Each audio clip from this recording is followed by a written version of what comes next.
நமசிவாய் வாழ்க, நாதன் தாழ் வாழ்க, இமைப்பொழுதும் நெஞ்சில் நீங்காதான் தாழ் வாழ்க. ஓம் நமசிவாய, ஓம் நமசிவாய, ஓம் நமசிவாய. குரு வாழ்க, குருவே துணை. அனைவருக்கும் வணக்கம். நான் உங்கள் சங்கீதா ராம்குமார். 27 நட்சத்திரங்கள் இருக்குங்க. 27 நட்சத்திரங்கள் தான் பார்த்திங்கன்னா இங்கே இருக்கக்கூடிய நட்சத்திரங்கள். நம்மளோட பஞ்சாங்கங்கள் நம்ம வாழ்க்கையில் ரொம்ப அதிகமான தாக்கத்தை ஏற்படுத்துதுங்க. அதில் நம்ம பிறந்த திதி, கரணம், யோகம், அதில் பார்த்திங்கன்னா நட்சத்திரமும் வருதுங்க. அப்போ நட்சத்திரத்தோட தாக்கம் நம்ம உடம்புல அதிக விதமான நல்லதுகளையும் பாதிப்புகளையும் தரக்கூடிய ஒரு அம்சத்தில் இருக்குது. ஒவ்வொருத்தருக்கும் ஜென்ம நட்சத்திரம்னு ஒரு நட்சத்திரம் இருக்குங்க. அந்த நட்சத்திரம் தான் என்ன அப்படின்னா நம்ம பிறந்த நட்சத்திரம். இந்த பிறந்த நட்சத்திரத்தோட அடிப்படையில் தான் நம்மளோட வாழ்க்கை முறைகள் அப்படிங்கிறது இருக்க போகுதுங்க. அப்போ இப்போ நம்ம 27 நட்சத்திரத்தையும் வரிசையாக ஒவ்வொரு நட்சத்திரமாக அதற்கான பலன்கள் என்ன, அதுக்கான ரெமிடிஸ் என்ன அப்படிங்கிறதையும் நம்ம வரிசையாக பார்ப்போம். திருவாதிரை நட்சத்திரக்காரங்க எப்படி இருக்காங்கன்னு சொல்லி பார்ப்போங்க. திருவாதிரை நட்சத்திரம் 6வது நட்சத்திரம். 27 நட்சத்திர வரிசையில் 6வது நட்சத்திரம் திருவாதிரை நட்சத்திரங்க. திருவாதிரை, சுவாதி, சதயம் இந்த 3 நட்சத்திரமும் ராகுவோட நட்சத்திரம். இந்த திருவாதிரை நட்சத்திரத்தோட 1, 2, 3, 4 பாதங்கள் மிதுன ராசியில் இருக்குங்க. மிதுன ராசியோட அதிபதி புதன் பகவானுங்க. அப்போ ராசி அதிபதியான புதனோட குணமும் நட்சத்திர அதிபதியான ராகுவோட குணமும் சேர்ந்த மாதிரியானதான் குணநலன்கள் இவங்களுக்கு இருக்குங்க. இது சிவபெருமான் பிறந்த நட்சத்திரங்க. சிவபெருமான் பிறந்த நட்சத்திரம் திருவாதிரை நட்சத்திரம். சூழ்நிலைக்கு தகுந்த மாதிரி நடக்கக்கூடியவங்களா இந்த திருவாதிரை நட்சத்திரக்காரங்க இருப்பாங்கங்க.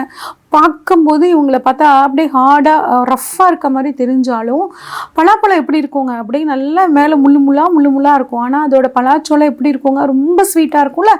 அந்த மாதிரி தான் இந்த திருவாதிரை நட்சத்திரக்காரங்க. பார்க்குறதுக்கு கரண்டு முரடாக தெரிஞ்சாலும் இவங்கக்கிட்ட அவ்வளோ ஒரு இனிமையான குணம் அப்படிங்கிறது கட்டாயம் இருக்குங்க. இவங்களை நம்பி நம்ம போயிட்டோம் அப்படின்னா தன்னோட உயிரை கொடுத்தாவது அந்த வேலையை செஞ்சு நமக்கு கொடுப்பாங்கங்க. முடிஞ்ச அளவுக்கு எவ்வளோ முடியுமோ அந்த அளவுக்கு அடுத்தவங்களுக்கு ஹெல்ப் பண்ணுவாங்க. ஆனால் தனக்கா அடுத்தவங்களுக்கா அப்படின்னு பார்க்கும்போது முதல்ல தனக்கு மிஞ்சினது தான் தானமும் தர்மமும் அப்படிங்கிற விஷயத்தில் திருவாதிரை நட்சத்திரக்காரங்க ரொம்ப தெளிவாக இருப்பாங்க. நல்ல அறிவு இவங்களுக்கு ரொம்ப அதிகங்க. எடுத்த காரியத்தை எடுத்த மாதிரி முடிக்கக்கூடிய தன்மை இவங்களுக்கு இருக்குங்க. அதே மாதிரி அண்டர்ஸ்டாண்டிங் கெப்பாசிட்டி, ஒரு விஷயத்த சொன்னால் அப்படி கற்பூரம் மாதிரி டக்குன்னு புரிஞ்சுக்கக்கூடியவங்க இந்த திருவாதிரை நட்சத்திரக்காரங்க இருப்பாங்க. அதுவும் இவங்க ஜாதகத்தில் ராகு நல்ல வலுவான இடத்துல இருந்துட்டாங்கன்னா இவங்களோட அறிவாற்றல் பிரம்மாண்டமாக இருக்குங்க. நிறைய ஐக்கியூ லெவல் அதிகமாக இருக்கிறவங்களாம் பாருங்கள் இந்த திருவாதிரை நட்சத்திரக்காரங்களாக இருப்பாங்க. ஏன் அப்படின்னா அறிவுக்குன்னு உண்டான தெய்வம் புதன். ப்ளஸ் புதனோட வீட்டில் இந்த ராகு பிரம்மாண்டம், எதாக இருந்தாலும் பிரம்மாண்டப்படுத்தி காட்டக்கூடிய அந்த ராகுவோட நட்சத்திரமாக இது இருக்கிறனால இவங்க ஐக்கியூ லெவல் பாருங்கள். ஜாதகத்தில் புதனும் ராகுவும் வலுவாக இருந்துச்சுன்னா இவங்களை அடிச்சுக்க புத்திசாலித்தனத்தில் யாராலையுமே முடியாதுங்க. உறவினர்கள்கிட்ட, நண்பர்கள்கிட்ட நல்லா அட்ஜஸ்ட் பண்ணி போகக்கூடிய தன்மை இருக்குங்க. சின்ன வயசுலேயே குடும்ப பொறுப்புகளை எடுத்துக்கிற மாதிரியான சூழல் நிறைய திருவாதிரை நட்சத்திரக்காரங்களுக்கு வரும். பொறுப்பு, கடமை அப்படிங்கிற மாதிரியான அமைப்பு நிறைய வருங்க. திருவாதிரை நட்சத்திரக்காரங்க நிறைய வெளியூர், வெளிநாடு, வெளி மாநிலம் அப்படின்னு போய் செட்டில் ஆகக்கூடியவங்களா இருப்பாங்க. ஒரே சமயத்தில் நிறைய வேலையை செய்வாங்க இல்லைங்க, மல்டி டாஸ்கிங் அப்படின்னா அதுக்கு ஒரு சிறந்த எக்ஸாம்பிள் பார்த்திங்கன்னா இந்த திருவாதிரை தான். என்ன ஒரு கஷ்டம் இருந்தாலும் அதை வெளியே காமிச்சிக்கவே மாட்டாங்கங்க. நிறைய பேருக்கு பார்த்திங்கன்னா இந்த திருவாதிரை நட்சத்திரக்காரங்களுக்கு ஒரு லேட் மேரேஜ் அப்படிங்கிற மாதிரியான ஒரு அமைப்பு. பெண்கள் பார்த்தோம்னா இவங்க ரொம்ப அமைதியானவங்களா இருப்பாங்க, இனிமையானவங்களா இருப்பாங்க. நிறைய செலவு பண்ணணும், அதாவது தேவையான பொருட்கள் எல்லாம் வாங்கி அனுபவிக்கணும் அப்படின்னு நினைப்பாங்க. நல்ல புத்திசாலி, அடுத்தவங்களுக்கு உதவக்கூடிய குணம் இவங்களுக்கு ரொம்பவே இருக்குங்க. ஒரு சிலர் பார்த்திங்கன்னா வாழ்க்கை துணைக்கிட்டையும் குடும்பத்தார்கிட்டையும் இருந்து முழுமையான அன்பு பார்த்திங்கன்னா இந்த பெண்களுக்கு கிடைக்காது. ஏன் அப்படின்னா திருவாதிரை நட்சத்திரம் டிஎன்ஏ அஸ்ட்ராலஜி படி சுக்கிரனோட கர்மப்பதிவு கொண்ட நட்சத்திரம்னு சொல்லுவாங்க. சுக்கிரனோட கர்மப்பதிவு ஒருத்தவங்களுக்கு இருந்துச்சு அப்படின்னா இவங்க காட்டுற அன்பு எக்காரணத்தை கொண்டும் பார்த்திங்கன்னா அப்படியே திரும்ப கிடைக்காதுங்க. யார் இந்த சுக்கிரனோட கர்மாவில் பிறப்பாங்க அப்படின்னா போன ஜென்மத்தில் யார் அடுத்தவங்களோட அன்பை மிஸ்யூஸ் பண்ணிக்கிட்டாங்களோ அடுத்தவங்களோட அன்பை வந்து இவங்க பயன்படுத்திக்கிட்டாங்களோ அவங்க தான் இந்த ஜென்மத்தில் இந்த சுக்கிரன் கர்மாவில் வந்து பிறப்பாங்கங்க. அதனால் இந்த ஜென்மத்தில் இவங்க அடுத்தவங்களுக்காக அடுத்தவங்களோட அன்புக்காக இயங்கக்கூடிய ஒரு குழந்தைத்தனம் இவங்ககிட்ட இருக்கும். முடிஞ்ச வரைக்கும் இந்த விஷயத்தில் தவிர்த்துக்கோங்க. ஏன்னா உங்களுக்கு வரக்கூடிய மிக முக்கியமான பிரச்சனைகளுக்கு எல்லாம் மூல காரணம் வந்து பார்த்திங்கன்னா நீங்கள் அடுத்தவங்ககிட்ட அன்பு பாசத்தை எதிர்பார்க்கறது தான். இதை மட்டும் கொஞ்சம் நீங்கள் ஒதுக்கிச்சுக்கிறது ரொம்பவே நல்லதுங்க. இந்த திருவாதிரை நட்சத்திரக்காரங்க வந்து லைட் கலர் ட்ரெஸ் அதிகமாக, அதுவும் குறிப்பாக ஒயிட் கலர் ட்ரெஸ் அதிகமாக யூஸ் பண்ணிக்கோங்க. நீங்களும் நீட்டாக இருங்க, உங்களை சுற்றி நீட்டாக வச்சுக்கிறது ரொம்பவே நல்லது. நான் பார்த்த வரைக்கும் நிறைய திருவாதிரை நட்சத்திரக்காரங்க இப்படி தான் இருப்பாங்க, நீட்டாக இருப்பாங்க, நீட்டாக ட்ரெஸ் பண்ணிக்குவாங்க. அதாவது ஆடம்பரம் அப்படின்னு இல்லைன்னா கூட பார்க்கவே ஒரு கண்ணியமான ஒரு தோற்றத்தோடு இவங்க இருப்பாங்க. இது உங்களை தொழில் வந்து பார்த்திங்கன்னா இதில் நிறைய பேர் இண்டஸ்ட்ரியல் தொழில்துறையில் நிறைய பேர் இருப்பாங்க. புக்ஸ் வியாபாரம், புக்ஸ் கடை, எழுத்து துறையில் இருக்கிறவங்க, கம்ப்யூட்டர் துறையில் இருக்கிறவங்க, எலக்ட்ரானிக்ஸ் துறையில் இருக்கிறவங்க, மருத்துவத்துறையில் இருக்கிறவங்க நிறைய இந்த திருவாதிரை நட்சத்திரக்காரங்களாக இருப்பாங்க. குறிப்பாக ஆன்மீக துறையில் இருக்கிறவங்களும் அதிகம் இந்த திருவாதிரையில் பொறுத்த வரைக்கும். திருவாதிரை வந்து பார்த்திங்கன்னா அவங்களுக்கு ஒரு சின்ன ஒரு டிப்பை, சிவனோட கண்ணீர் துளி தான் திருவாதிரைன்னு சொல்லுவாங்க. அதனால் உங்கள் மனசு வந்து அப்படியே பாரமாக இருக்கும்போது 2 சொட்டு கண்ணீர் விட்டு அழுதுட்டிங்க அப்படின்னா உங்கள் பாரம் எல்லாம் குறைஞ்சி மனசு லேசாயிருங்க. அடுத்த வேலை என்னவோ அதை பார்க்க நீங்கள் போயிடுவீங்க. ஓகே, இவ்வளோ சிறப்பான இந்த திருவாதிரை நட்சத்திரக்காரங்களுக்கு முதல்ல வரக்கூடிய தசை அப்படின்னா ராகு திசைங்க. இது வந்து 18 வருஷம். ராகு திசையோட முதல் அதாவது திருவாதிரை நட்சத்திரத்தோட முதல் பகுதியில் நீங்கள் பிறந்திருந்தீங்கன்னா உங்களுக்கு குறைஞ்சது ஒரு 15-16 வருட காலங்கள் ராகதசை வரும். இதே 4ஆம் பாதத்தில் பிறந்திருந்தீங்கன்னா ஒரு 3 வருஷம் 3.5 வருஷம் இந்த மாதிரி தாங்க வரும். அதுக்கப்புறம் வரக்கூடிய தசை குரு தசை 16 வருடங்கள். இது ஒரு நல்ல தசைங்க. அடுத்து சனி தசை 19 வருட காலங்கள். அடுத்து புதன் தசை 17 வருட காலங்கள். இந்த 17 வருட காலங்கள் இவங்களுக்கு வந்து அதுக்கு முன்னாடி எவ்வளோ கஷ்டங்கள் அனுபவிச்சிருந்தாலும் புதன் தசை, புதன் பகவான் ஜாதகத்தில் வலுவாக இருந்தார் அப்படின்னா இந்த புதன் தசை உங்களுக்கு நல்லாவே சப்போர்ட் இருக்குங்க. அடுத்து கேது தசை ஒரு 7 வருஷங்க. இந்த மாதிரி உங்களோட திசா புத்திகள் உங்களுக்கு வருது. அடுத்து இந்த மிருகசீரிடம் திருவாதிரை நட்சத்திரக்காரங்களுக்கான மரம் என்ன, விலங்கு என்ன அப்படின்லாம் பார்ப்போங்க. உங்களுக்கான தெய்வம் யார் அப்படின்னா ருத்ரனுங்க. சிவனோட இன்னொரு அம்சம் தானேங்க ருத்ரன். அதனால ருத்ர வழிபாடு நீங்கள் பண்ண ருத்ர காயத்ரி கேளுங்க, உங்களுக்கு எல்லா விதமான நல்லதும் நடக்குங்க. உங்களுக்கான மரம் அப்படின்னா செங்காலி மரம் அப்படின்னு சொல்லுவாங்க. கருங்காலி மாதிரி இது செங்காலி இல்லை செங்கருங்காலின்னு சொல்லுவாங்க. இந்த மரத்திலான பொருட்களை அடிக்கடி பயன்படுத்திக்கலாம். வாய்ப்பு கிடைத்தா அந்த மரத்தை வந்து வளர்த்துறது ரொம்ப நல்லதுங்க. அடுத்து உங்களுக்கான பூ அப்படின்னா மந்தாரை பூ, வில்வப்பூ.